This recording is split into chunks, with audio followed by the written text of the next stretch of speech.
Development के लिए UAE सामने आ रहा है और इंडिया और जो श्रीलंका की डील है उसमें पार्टनर होने वाला है और ये वेस्ट एशिया की सबसे बड़ी डील देखी जा रही श्रीलंका को वो सागरमाला विजन सागरमाला वगैरह में है, इस तरह से डेवलप कर रहे हैं ताकि श्रीलंका के रिसोर्सेज इस्तेमाल हो और श्रीलंका के लोगों को इसका फायदा मिले। मतलब वहां पर चीन जैसे डेवलप करता है तो क्या करता है, अपने लोग लाता है, अपना सामान लाता है और जो डेवलपमेंट होता है उसका फायदा भी लगभग अपने पास रखता है। मोदी जी जो डेवलपमेंट कराते हैं उसमें लोकल लोगों को ट्रेन करते हैं, उनको एम्प्लॉयमेंट देते हैं।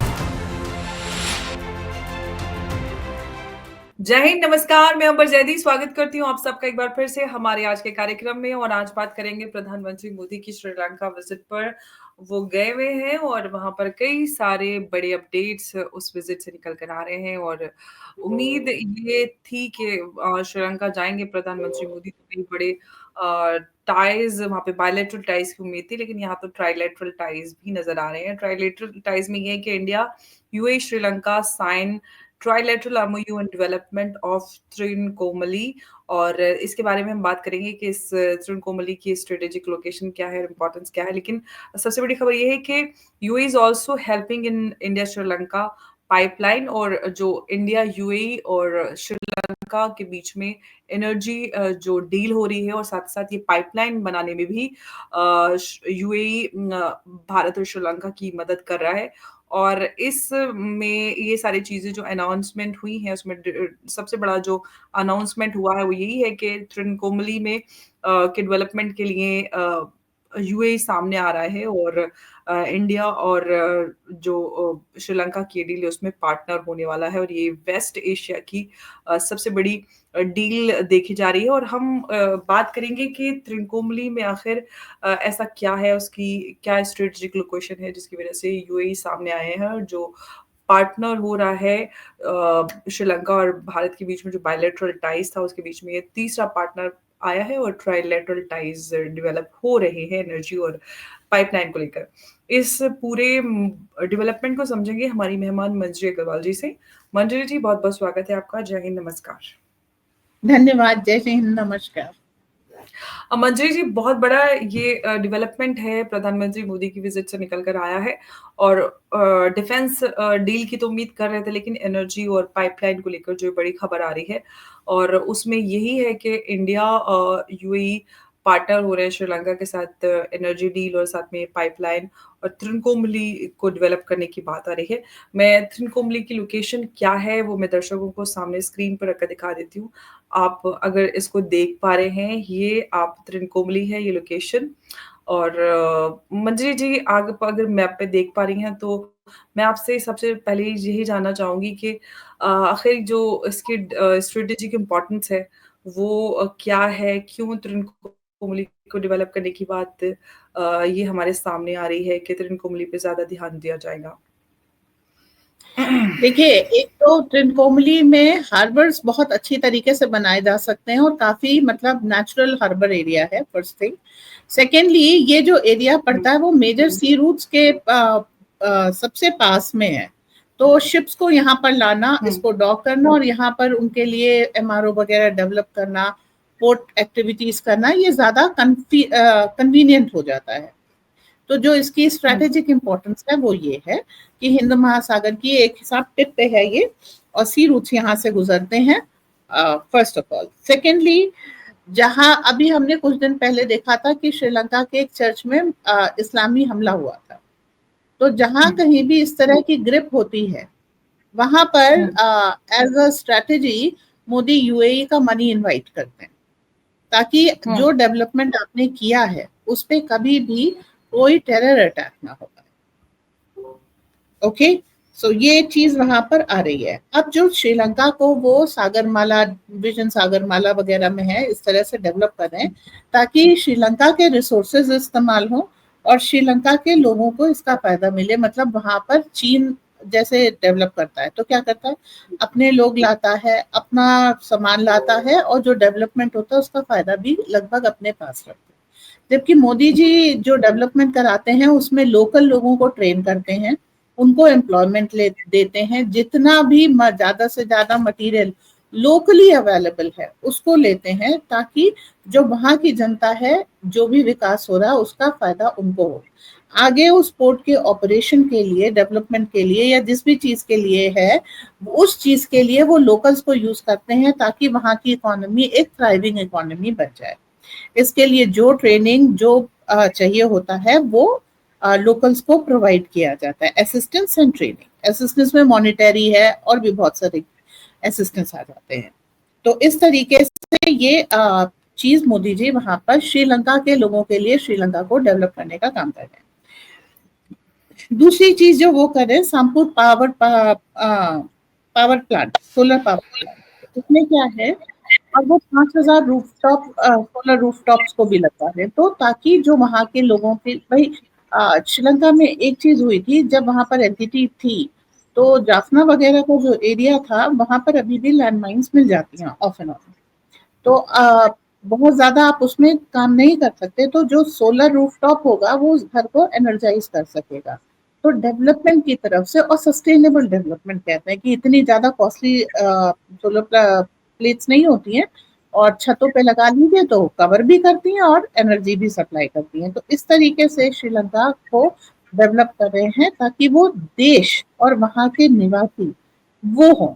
और जो इस पाइपलाइन की आप बात करें, वो मल्टी प्रोडक्ट पाइपलाइन है, जिसको कर रहे हैं, और ग्रिड की भारत से लिंकिंग भी कर रहे हैं, ताकि दोनों देश एक दूसरे का फायदा उठा सके। तो जो हमारे बीच में एक थैंक्स टू कांग्रेस एक बहुत बड़ा डिफरेंस आ गया था पॉलिटिक्स में, एक्सेप्टेंस में, उसको कम करें। आज जो सबसे प्यारी बात मोदी जी ने कही वो ये कि श्री दिशा नायके जब प्रधानमंत्री ये प्रेसिडेंट बने वहां के, तो उन्होंने सबसे पहली जो फॉरेन विजिट की वो भारत में, और जो पहला फॉरेन विदेशी प्रधानमंत्री या विदेशी कोई आया वो मोदी जी, और आज उनको उन्होंने मित्र विभूषण का से सम्मानित भी किया।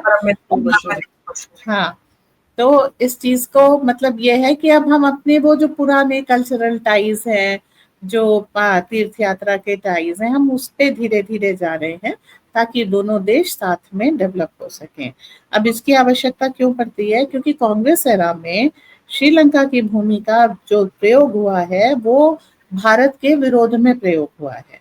मतलब एलटीटी के थ्रू जितना भी आतंक किया, भाई राजीव गांधी की हत्या भी एलटीटी के कारण हुई, तो वो सारी चीजें जो भारत के जितना भी पड़ोस था, उस पूरे पड़ोस का उपयोग एंटी इंडिया एक्टिविटीज के लिए किया है। आप बांग्ला सर्कल से चलिए, बांग्लादेश, श्रीलंका, मालदीव, पाकिस्तान, नेपाल, उधर म्यांमार, आपको हर जगह एंटी इंडिया एक्टिविटीज का हब मिलेगा।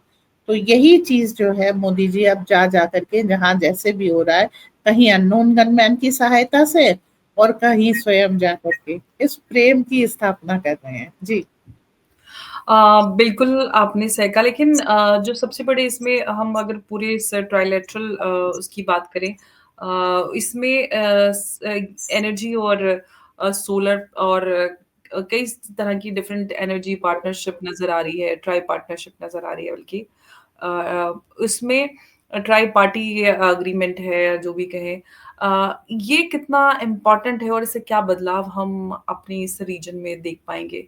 वेस्ट एशिया की अगर हम बात करें, क्योंकि वेस्ट एशिया भी इन्वॉल्व है प्लस हमारा इधर भी, तो ये एक बहुत बड़ा डेवलपमेंट है वेस्ट और साउथ के लिए। जो वेस्ट एशिया है वो मेनली मुस्लिम पॉपुलेटेड है, वहाँ पे सारी इस्लामिक देश हैं। तो अभी क्या देखा जा रहा है कि अभी आप मॉरिशस देखिए, मालदीव देखिए, ये भी इस्लाम बहुल है। तो इनका प्रभाव भारत पर भी और इनका प्रभाव श्रीलंका पर भी पड़ता है। तो जैसा मैंने बताया कि कुछ दिन पहले आपने चर्च में बॉम्ब विस्फोट वगैरह देखा था, आईएसआई की गतिविधियां वहां पर काफी हो रही हैं। तो जो आप डेवलपमेंट कर रहे हैं उसके ऊपर कोई आतंकवादी हमला ना हो, इस तरह का ना हो, इसके लिए दुबई को अक्सर करके इन्वॉल्व कर लेते हैं। और जिससे अच्छा, दुबई का क्या सीन है कि उनका तेल वो कहते हैं कि खत्म हो रहा है, इसकी कोई बहुत ऑथेंटिक रिपोर्ट नहीं आई है।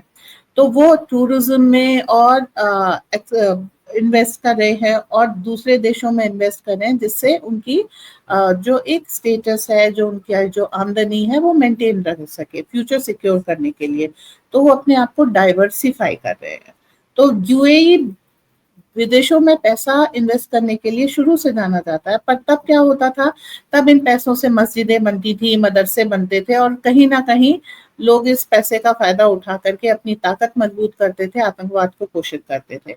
आज भी दुबई बाहर जो है पैसा इन्वेस्ट करता, पर अब इस इन्वेस्टमेंट से क्या होगा, वो देश डेवलप होगा, वहां के लोगों को सहायता मिलेगी, पलट करके एक अर्निंग दुबई को मिलेगी। तो ये एक, आप ये कह लीजिए 180 डिग्री शिफ्ट आया है इस पॉलिसी में। पैसे तब भी इन्वेस्ट हो रहे थे, पैसे अब भी इन्वेस्ट हो रहे, पर अब ये लोक कल्याण के लिए हो रहे हैं। जी जी, बिल्कुल। और अब हम अगर इस फैसले की बात करें, जैसे कि रिश्तों में सुधार आया श्रीलंका और भारत के बीच में, प्रधानमंत्री को हाईएस्ट सिविल इन ऑनर भी दिया गया है, डिफेंस डील भी भारत और श्रीलंका के बीच साइन हो रही है, एनर्जी भी उसमें शामिल है, पाइपलाइन, और जो हमने बात की कि पूरे श्रीलंका को डेवलप करने की बात हो रही है। ये भारत की पॉलिसी, आपने एक बड़ी अहम बात की कि श्रीलंका को श्रीलंका के लोगों के लिए डेवलप किया जा रहा है, कि वहीं से उनके जो रिसोर्सेज है उसका इस्तेमाल हो, वो स्टेबल हो, इंडिपेंडेंट हो, सेल्फ रिलायंस की तरफ जाएं। ये भारत की जो पॉलिसी है कि जो छोटे देश हैं उनको उनके रिसोर्सेज के थ्रू ही उनको आगे बढ़ाना, उनको सेल्फ रिलायंट बनाना, ये काफी पॉपुलर है, और मोदी जी इसकी वजह से काफी मकबूल भी है, काफ़ी फ़ेमस भी होते हैं, लोग उनको बड़ा पसंद करते हैं ग्लोबली। देखिए, भारत का शुरू से वो एक लाइन है ना, वसुधैव कुटुंबकम, उसको हुँ, ग्लोबल विलेज में कन्वर्ट किया, तो वो विलेज का जो है उन्होंने सारा दोहन किया था। तो जो उसका ये कहना चाहिए कि अंग्रेजी संस्करण था, वो तो बिल्कुल मेन थॉट के विरोध में था। पर जी। अगर आप वसुधैव कुटुंबकम का को ठीक से इम्प्लीमेंट करते हैं, तो आप इस चीज पे आ जाते हैं धीरे से, कि हुँ, भाई जैसे मैं चाहूंगा मैं सुखी रहूं, वैसे ही मैं चाहूंगा मेरा भाई सुखी रहे। और हुँ, विन विन सिचुएशन जो एक मैनेजमेंट में पढ़ाया जाता है, वो चीज है कि हमने आपके यहाँ पैसा अब इन्वेस्ट किया, आप उससे सुखी हो और आपके सुख से हम सुखी हो। अगर आप इसे थोड़ा सा डिफरेंटली लें, तो अगर पास्ट में श्रीलंका का की भूमि का उपयोग भारत के विरोध में हुआ है, तो इसका एक कारण जो है श्रीलंका की गरीबी भी है। लोगों को पैसा मिला, उन्होंने फिर उस पैसे के लिए जो भी उन्होंने किया, परंतु यदि श्रीलंका आर्थिक रूप से समृद्ध होगा, तो फिर हुँ, इस तरह के से उसके लोग भारत एंटी इंडिया एक्टिविटीज में नहीं इन्वॉल्व होंगे। दूसरी तरफ क्या है कि आपके वहां पर अशोक वाटिका होने के कारण एक कल्चरल टाइज हैं। जी। तो चोला साम्राज्य में श्रीलंका का कुछ भाग भारत के हिस्से में भी था। श्रीलंका हमेशा भारत के ही साथ रहा है एक राज्य के तौर पे। तो हिंद महासागर में अगर आपको अपनी पकड़ मजबूत रखनी है, तो श्रीलंका स्ट्रेटेजिक और इम्पोर्टेंट हो जाता है। आपको हुँ, अपने कल्चरल टाइज रखने हैं, श्रीलंका स्ट्रेटेजिक और इम्पोर्टेंट हो जाता है। और अभी श्रीलंका के साइड में कोबाल्ट का एक पर्वत निकला है, तो अगर उसको जो है भारत और श्रीलंका माइन करेंगे, तो नेचुरली दोनों देशों के लिए एक फायदे का सौदा है। वेस्ट साइड में आप देखें तो 2500 किलो ड्रग्स अभी पकड़ी गई है 31 मार्च को। तो आपके पड़ोस को आपके लिए इस तरह से आज भी इस्तेमाल करने की कोशिश की जा रही है, हुँ, जिसके लिए आपको एक मैरीटाइम सिक्योरिटी टाइज आपकी होनी बहुत जरूरी है। विस्तृत समुद्र उसमें आपके किस जहाज में क्या आ रहा है। अभी चुनाव के दौरान 2024 में आपने देखा था 5,500 किलो पकड़ी गई थी, अब की 2,500 किलो पकड़ी गई है। तो ये हुँ, सारी चीजें आपके लिए एक सिक्योरिटी थ्रेट भी बनती हैं। प्लस यहाँ पर जो चाइनीज शिप आते थे हम्बनटोटा के नाम पे और सी बेड स्टडी करने के नाम पे, वो भारत की जासूसी भी करते थे। तो वो सारी चीजें आपकी हटी। ट्रेड रूट आपके कंट्रोल में आ गए, क्योंकि पूरा हिंद महासागर आप, मालदीव आपके साथ आ चुका है, मॉरिशस आपके साथ आ चुका है, इस सेशल्स में आपके साथ आ चुका है, मेडागास्कर आपके साथ है। और अब अगर आप श्रीलंका ले लेते हैं, तो इस एरिया पे जिसे कहते हैं आपका प्रभुत्व होगा। भारत का प्रभुत्व होने का मतलब है ये इन सी रूट्स पे, इन ट्रेड रूट्स पे शांति रहेगी और कोई भी पायरेसी वगैरह ये सारी चीजें नहीं होंगी, प्लस आपके व्यापार भी समृद्ध होगा। तो यहाँ पर आकर के धीरे धीरे आप इसको सॉल्व करते जाइए और आप देखिएगा ये पूरा एरिया बहुत सुंदर तरह से डेवलप करता जाएगा। जी जी, बिल्कुल। ये काफ़ी अहम और जो स्ट्रैटेजिक पॉइंट ऑफ व्यू से आपने कई सारी अहम बातें की कि कितना अहम और बेहतर साबित हो सकता है श्रीलंका और भारत के बीच में जो ये रिश्ता है। और हम ख़ास तौर से इंडियन ओशन रीजन की बात करते हैं तो उसमें भी बहुत इम्पोर्टेंट हो जाता है उस पॉइंट ऑफ व्यू से इंडियन ओशन की जो सिक्योरिटी है उसके लिए भी, जो आपने कई सारी अहम बातें कही। आगे हम अगर अरुणा दसानायके की बात करते हैं, जो इतिहास रहा है उनकी पार्टी का और भारत के बीच में पहले, वो सारी चीज़ें भी बदल रही हैं और ये अपने आप में बड़ी ऐतिहासिक बात है कि जिस तरह का इतिहास रहा उसके बीच में प्रधानमंत्री मोदी की लीडरशिप में श्रीलंका और भारत के बीच में डिफेंस और एनर्जी टाइज़ हो रहे हैं, यूएई भी पार्टनर हो रहा है। तो काफ़ी ऐतिहासिक चीज़ें हमें नज़र आ रही हैं फिलहाल अभी श्रीलंका और भारत के बीच में। कितना स्टेबल रहेगा ये जो इम्प्रूवमेंट है भारत और श्रीलंका के बीच में?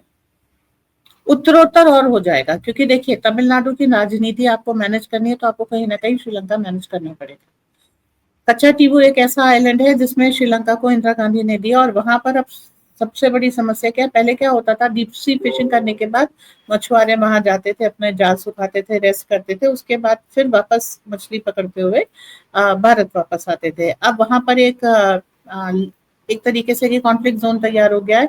हमारे मछुआरों को कभी श्रीलंकन नेवी पकड़ लेती है, वो एक सरदर्द हो गया है। फिर जिसकी बोट चली गई, जिसका जाल चला गया, जो भी डेप ट्रैप में आ गया, वो कन्वर्ट हो जाता था। तो तमिलनाडु की राजनीति पे इन सारी चीजों का बहुत गंदा असर पड़ता है। तो अगर आपको, अच्छा मोदी जी का आपने ऑब्वियसली देखा होगा कि तमिलनाडु पे एक विशेष जोर है, वो चाहते हैं कि वहां पर अब प्रो इंडिया आ जाए, क्योंकि अभी चर्चेस के दबाव में जो जो फैसले लिए जा रहे हैं, जैसे मदुरई के पास एक टंगस्टन की खदान निकली है, लेकिन वहां से आप माइनिंग नहीं कर सकते क्योंकि चर्च ऑपोजिशन में, और चर्च क्यों अपोजिशन में, आप गरीब रहेंगे तो आप कन्वर्ट होंगे। तो इस सब चीजों को पूरे भारत को, कि केवल नॉर्थ इंडिया को तो डेवलपमेंट की राह पे नहीं लेके जाना, विकास की राजनीति अगर आपको तमिलनाडु में करनी है तो आपको श्रीलंका को साधना पड़ेगा। एक ये चीज होती है। तो स्ट्रेटेजिक इंपॉर्टेंस है उनकी, और कल्चरल हमारे टाइज हैं श्रीलंका से। अगर हम अच्छा, कांग्रेस की जो नीति थी हर पड़ोसी से दुश्मनी की, वो इसलिए थी क्योंकि वो 99 साल में जब वो कॉन्ट्रैक्ट पूरा होता तो वो पूरा देश थाली में परोस करके ब्रिटेन को देना चाहते थे। लेकिन जो मोदी जी की राजनीति है वो सीधी सीधी ये है कि अपने जो जिसे कहते हैं इंडियन सब कॉन्टिनेंट, ओके, भारतीय उपमहाद्वीप, उसको जो है साध करके क्यूमुलेटिव डेवलपमेंट के लिए, ग्लोबल साउथ के लीडर ऐसे ही तो नहीं है, मतलब हर देश में वो यही चाहते हैं कि सबका साथ सबका विकास। ये उन्होंने लोग केवल इस चीज को भारतीय पर्सपेक्टिव में लेके देखते, ये विदेशों में भी लागू हो रहा है भाई, सबका साथ सबका विश्वास सबका विकास। तो उस राह पे चल रहे हैं, ये लॉन्ग टर्म है। अगर जो मोदी जी की नीतियां हैं उनके हिसाब से इम्प्लीमेंट हो जाती हैं तो आप ये सोचिए 500 से 1000 साल तक की शांति है यहाँ पर, क्योंकि एक बार संबंध बन जाते हैं ना, तो अब जिस तरह का पूरा ग्लोबल पर्सपेक्टिव में चेंज आ रहा है, उन संबंधों को तोड़ने में भी बहुत वक्त लगेगा, और उत्तरोत्तर इंटरडिपेंडेंसी से आपके संबंध धीरे धीरे मजबूत होते जाएंगे।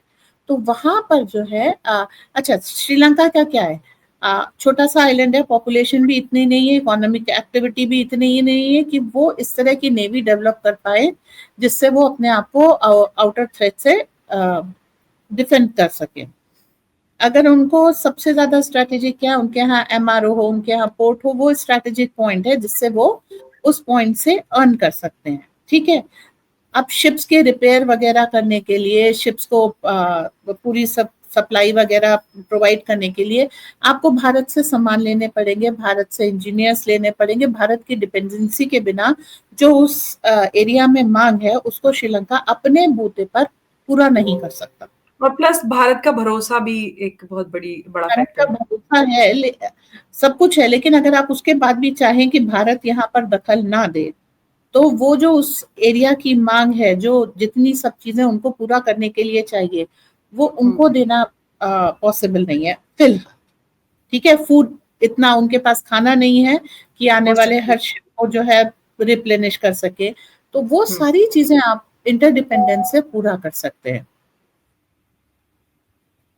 जी। तो वहां पर जाकर के ये सारी प्रगाढ़ संबंध यही है कि हम आपको ये चीज प्रोवाइड करेंगे, हम आपके लोगों को ट्रेनिंग देंगे, आपके लोग, हम वहां पर कुछ एजुकेशनल इंस्टीट्यूट ऐसे खोल देते हैं जिससे आपके लोग भविष्य में तैयार होके निकले। हम वहां पर ऐसे कौशल विकास योजना टाइप की कोई योजना लगा देते हैं जिससे लोकल्स जो है छोटे मोटे कामों के लिए ट्रेन हो जाए। हम अब देखिए, आपने एक वो बनाया, पोर्ट बनाया बहुत अच्छी तरीके से, ट्रिनकोमाली।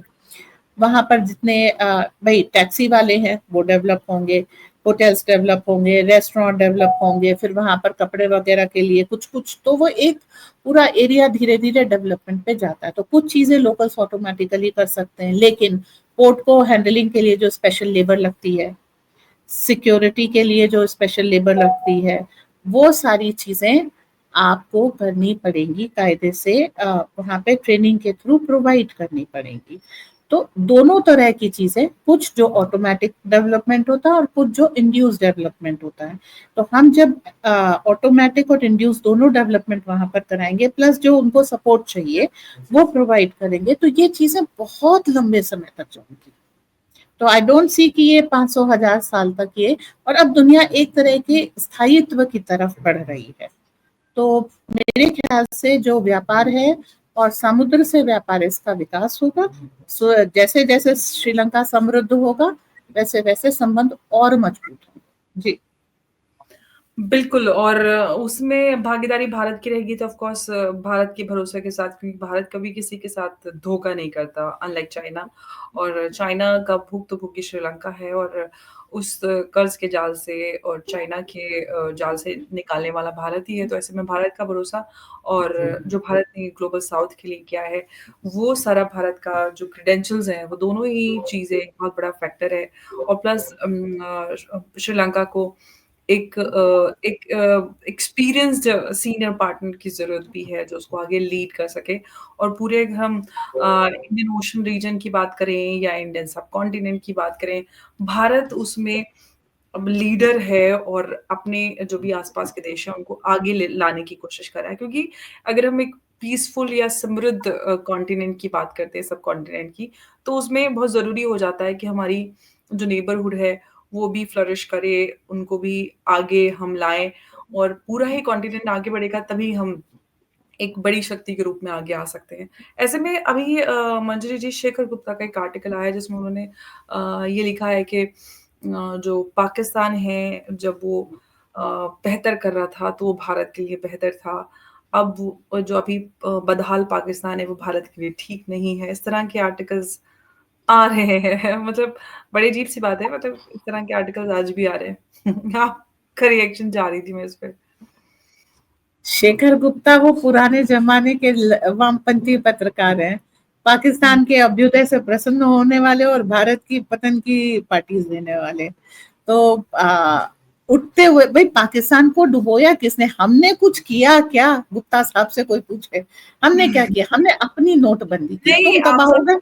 तकलीफ है, आप श्रीलंका की मदद कर रहे हैं, आप ग्लोबल साउथ की मदद कर रहे हैं, पाकिस्तान से भी बात कर लीजिए तो पाकिस्तान का भला हो जाए। मोस्ट फेवर्ड तो नेशन का दर्जा, उनके हम मज़े आ कब रहे थे। मना करें? उधर हम से कर लेंगे। हमें वो पाकिस्तान से आतंकवादी भेज रहे थे, तो मतलब चल रहा था ना डोज़ियर डोज़ियर और ये सारा देखिए, कुछ। यूनुस घुटने पे आया, हमने बात कर ली ना। हुँ। तुम भी घुटने पे आ जाओ, हम तुमसे भी बात कर लेंगे। हमको बातचीत से इनकार क्या है? हमारी एक शर्त है, बेटा घुटने पे आ जा। रावी का पानी बंद कर दिया, ठीक। और अज्ञात बंदूकधारी हैं, देखो भाई, हमने तो नहीं कहा हमारे नेशनल्स भी तुम्हारे, उसमें बहुत सारे बंदूकधारी पाकिस्तानी नेशनल्स निकले, ठीक है। तो घुटने पे आ जाओ। अच्छा, अगर तुम अब समृद्ध थे तो पाकिस्तानी जनता का विकास हो रहा था?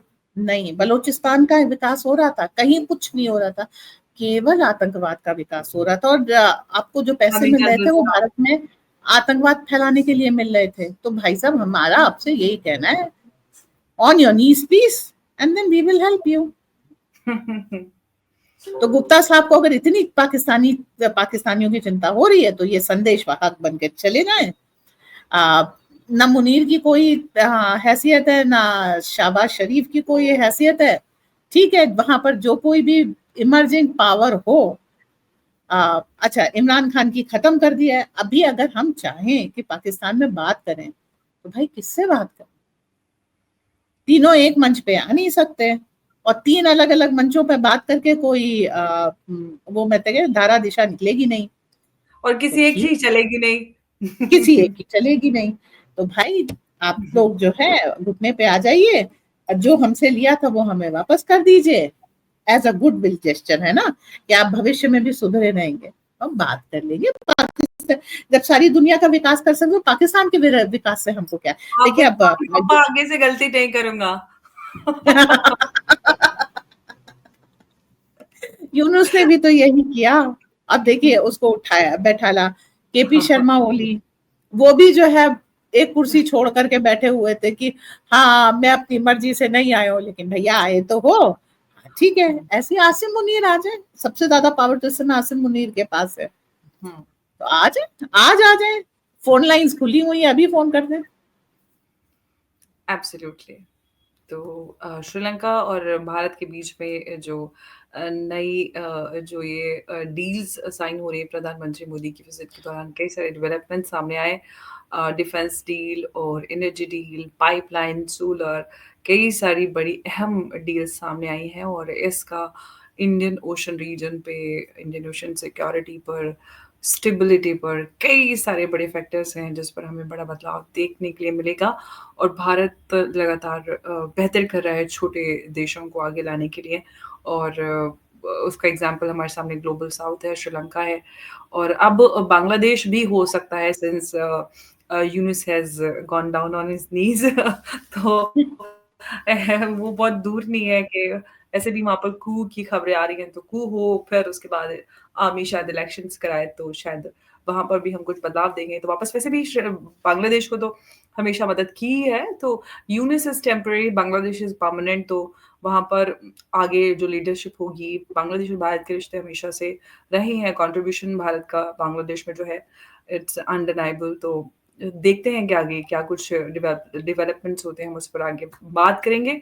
और आज प्रधानमंत्री मोदी की श्रीलंका विजिट और उससे उससे जो निकल कर डेवलपमेंट्स आए उस पर हमने बात की। मंजरी जी, बहुत बहुत शुक्रिया आपका हमारे साथ चर्चा में जुड़ने के लिए आज की। नमस्कार, जय हिंद, जय भारत। धन्यवाद। जय जय हिंद, धन्यवाद। जय भारत। धन्यवाद।